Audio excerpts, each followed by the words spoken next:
Sylvester Stallone was finished in Hollywood when young director said, "I want you." That movie made $200 million. Hollywood, California, February 1993. Sylvester Stallone sits alone in his Malibu mansion staring at the ocean through floor-to-ceiling windows. The sun is setting, painting the sky in shades of orange and red, but he doesn't notice, doesn't care. His mind is somewhere else, somewhere darker. On his coffee table sits a stack of newspapers, trade magazines, Entertainment Weekly, Variety, The Hollywood Reporter, all saying the same thing. Sylvester Stallone is finished, done. A relic of the 80s action era that nobody wants anymore. The headlines are brutal. "Stop, or my mom will shoot bombs at box office." Oscar flop confirms Stallone's decline. Rocky and Rambo can't save career in freefall. The reviews are worse. Critics don't just dislike his recent movies. They mock them, mock him. Call him a one-dimensional meathead who got lucky with two iconic characters and has been coasting ever since. Say he can't act, can't choose projects, can't adapt to the new decade where audiences want something different, something smarter, something he apparently can't deliver. Stallone is 46 years old. In Hollywood years, that's ancient for an action star. The studios are chasing younger faces: Jean-Claude Van Damme, Steven Seagal, Wesley Snipes. Arnold Schwarzenegger is still working, but even he's starting to feel the pressure. The 90s want a different kind of hero. More vulnerable, more complex, more real. And Stallone, with his bulging muscles and one-liners, suddenly feels like a dinosaur watching the meteor come down. His agent called yesterday. The conversation was short, painful. There are no offers, nothing significant. A few direct-to-video action scripts, a supporting role in someone else's franchise, cameo appearances. The kind of work that signals the end, not a comeback. The agent suggested taking a break, stepping away from the spotlight, letting people forget the recent failures so they can remember the glory days. Translation: your career is over. Go away quietly. Stallone doesn't want to go away quietly. He built this career from nothing, wrote Rocky on spec when he was broke and unknown, fought for the right to star in it when studios wanted a real actor, turned that underdog story into a cultural phenomenon, created Rambo, became one of the biggest stars in the world, made studios hundreds of millions of dollars, and now they're discarding him like trash because of 2 bad years. But here's the thing, nobody understands. Those bad years weren't accidents. Stallone made choices. Bad choices. Desperate choices. When Rocky V underperformed and Oscar flopped, he panicked, started saying yes to everything. "Stop, or my mom will shoot" seemed like a safe comedy bet. It wasn't. The script was terrible. He knew it was terrible. Did it anyway because he needed a hit. Any hit. The movie bombed. Lost money, became a punchline. Stallone became the punchline. He picks up the phone. Puts it down. Nobody to call. Nobody who wants to hear from him. His friends in the industry are distancing themselves. Not because they're cruel, because that's how Hollywood works. Success has friends. Failure has none. You're only as valuable as your last box office number. And Stallone's last box office numbers are disasters. The phone rings, startles him. He considers not answering. Probably another journalist wanting a quote about his fall from grace. Another industry friend calling with hollow encouragement that really means "glad it's you and not me." He answers anyway. Nothing else to do. The voice on the other end is young, energetic, unfamiliar. Says his name is Marco Brambilla. He's a director. New to Hollywood. Just made a commercial that got attention. Now he's directing his first feature film, an action movie called Demolition Man, and he wants Stallone for the lead role. Stallone's first thought: this is a joke. Some sick prank. His second thought: this is a nobody director trying to use my name to get his project noticed. His third thought: I'm so desperate, I'm actually going to listen. Marco talks fast, excited, describes the concept. It's 1996. Stallone plays a cop named John Spartan, violent, effective, old school. During an arrest, things go wrong. Building explodes. Hostages die. Spartan gets blamed, sentenced to cryogenic prison, frozen for 36 years. He wakes up in 2032. Everything has changed. Society is peaceful, non-violent, no crime, no cursing, no physical contact. And Spartan's enemy, the psychotic Simon Phoenix, also gets thawed out, starts terrorizing this perfect future world. Only Spartan can stop him. But the future doesn't want his methods, doesn't understand violence, thinks he's a barbarian. Stallone listens. The premise is interesting, clever. It's action, but with satire, commentary on political correctness and control. A story about a man out of time, out of place. Exactly how Stallone feels right now in Hollywood. A relic from a more violent era trying to survive in a world that doesn't want him anymore. But then Marco says something that changes everything. He says, "Everyone told me not to call you. Every executive, every producer, they said Stallone is box office poison right now. Don't waste your lead role on someone whose career is finished. But I didn't make this movie for executives. I made it because I had a vision, and you are that vision. Not the guy from Stop or My Mom Will Shoot. The guy from Rocky, from Rambo. The guy who understands what it means to fight when everyone says you're done. That's who I need for John Spartan. That's who I want." The words hit Stallone like a punch. Someone believes in him. Someone sees past the failures, past the bad choices, past the bad choices, past the pad lines, sees the actor, the performer, the star he used to be and could be again. This complete stranger, this nobody director, looked at Stallone when everyone else looked away. Stallone asks about the studio. Who's producing? Joel Silver, Warner Brothers Serious Players. This isn't some low-budget direct-to-video cash grab. This is a real production, real budget, real release.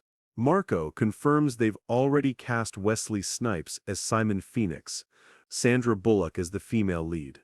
This is happening, with or without Stallone. But Marco wants him, fought for him, convinced the studio to take a chance despite the risk. Stallone asks the question he needs to ask. Why? Why fight for someone everyone says is finished? Marco doesn't hesitate. Says, because your career isn't defined by 2 bad movies, it's defined by decades of work, by characters people love, by stories that inspired millions. And because this role is perfect for you, not despite your recent failures, because of them. You know what it feels like to be dismissed, to be called a relic, to have people say you don't belong anymore. That's John Spartan. That's the movie. And nobody can play that truth like you can. Stallone feels something he hasn't felt in months. Humor.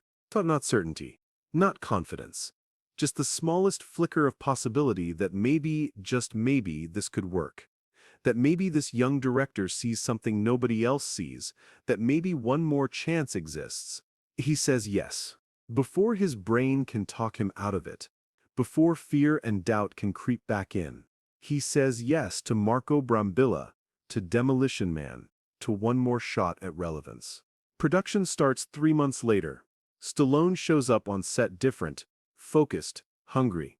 He's not the arrogant action star who thought success would last forever. He's a fighter who knows what it means to lose, to be counted out, to have everything stripped away. And that desperation, that raw need to prove himself again, pours into every scene. The movie is physically demanding. Stallone does most of his own stunts, trains harder than he has in years, gets into the best shape of his 40s, not because someone demanded it, because he needs to prove he can still do this, still compete, still deliver what audiences expect from a Stallone action movie. Every punch, every fight, every explosion is personal. This isn't just a movie, it's his statement. I'm not finished. I'm still here. Watch me. Wesley Snipes brings energy. Menace, their chemistry works. The satire lands. The action delivers. During filming, Stallone starts to believe again, not in guarantees, in possibilities, that maybe Marco was right, that maybe this role, this story, this movie could remind people who Sylvester Stallone really is. October 1993. Demolition Man premieres. The studio is nervous. Stallone's recent track record makes them cautious. They market it carefully. Don't lean too hard on Stallone's name. Emphasize Snipes. Emphasize the concept. Hope for modest returns. Opening weekend, $14.2 million. Not spectacular, but solid, respectable. The number holds. Week 2, $11 million. Week 3, $8.5 million. The movie has legs. Word of mouth spreads. People like it. Critics, surprisingly, respond positively. Not with raves, but with respect. They acknowledge the satire, the self-awareness, Stallone's performance. This isn't stop or my mom will shoot. This is real. This is good. Demolition Man runs in theaters for months, becomes a sleeper hit. Domestic total, $58 million. International, $101 million. Worldwide total, $159 million. Against a $57 million budget, that's a genuine success. Not just a hit, proof. Proof that Sylvester Stallone isn't finished. Proof that, with the right material, the right director, the right role, he can still deliver. Proof that Marco Brambilla was right to fight for him when everyone else gave up. But the real victory isn't the box office numbers. It's what happens next. The phone starts ringing again. Agents, producers, directors, offering roles, real roles, not cameos or direct-to-video garbage. Actual movies with actual budgets and actual theatrical releases. Hollywood smells success. And success means Stallone is valuable again, bankable again, worth the risk. Stallone doesn't forget. Doesn't forget what it felt like to be dismissed. To hear you're finished from every direction. Doesn't forget Marco Brambilla, the young director who saw past the failures and bet on him anyway. Years later, in interviews, Stallone calls Demolition Man his comeback movie, the film that saved his career, the role that reminded him why he loves acting, why he fights, why he never gives up. Marco Brambilla's career takes off, more directing opportunities, bigger projects, but he always remembers that first feature. The risk of casting Stallone, the pushback from executives. The moment he chose belief over business logic, that decision defined his approach to filmmaking. Trust vision, take risks, believe in people when others don't. In 1997, Stallone writes, directs and stars in Copland, gains 40 pounds for the role, delivers a nuanced, quiet performance that earns critical acclaim. The movie that proves he's not just an action star, he's an actor. A real actor who was typecast, not limited. Who has range people never got to see because the industry put him in a box and he stayed there. Then comes the ultimate redemption. 2006, Rocky Balboa. Stallone writes, directs, stars, the movie nobody asked for. The franchise everyone thought was dead after Rocky VUD. But Stallone had a story to tell, about aging, about legacy, about one more fight, when everyone says you're too old, too slow, too finished to matter. The movie is personal, raw, honest. It earns $155 million worldwide, reminds people why they fell in love with Rocky Balboa in the first place, why they fell in love with Sylvester Stallone. 2015. Creed.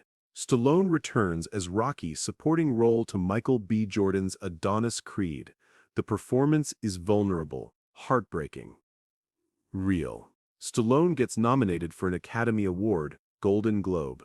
Critics call it the performance of his career, the recognition he deserved decades ago but never received because people dismissed him as just an action star. He doesn't win the Oscar, But standing on that stage, nominated again 39 years after the original Rocky, proves something more valuable. Sylvester Stallone's career wasn't finished in 1993. It was interrupted. And one young director named Marco Brambilla gave him the chance to restart it. The lesson isn't about movies or box office or fame. It's about belief. About someone seeing potential when everyone else sees failure. About one person saying, I want you when the world says anybody but you. Because careers don't end when people say they do. They end when you stop fighting. When you accept the narrative. When you give up. Stallone didn't give up. Marco didn't let him.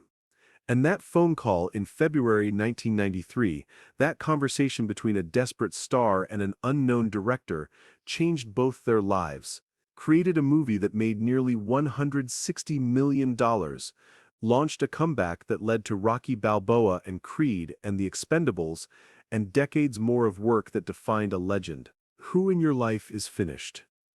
Who has the world written off? Who needs someone to say, I want you when everyone else walks away? Because that decision, that belief, that risk might not just change their career, it might save it. That's what Marco Brambilla did for Sylvester Stallone. Not with money, not with connections, with belief, with vision, with the courage to look past failure and see the fighter still standing underneath. And sometimes, that's all it takes. One person, one chance, one movie, to prove everyone wrong.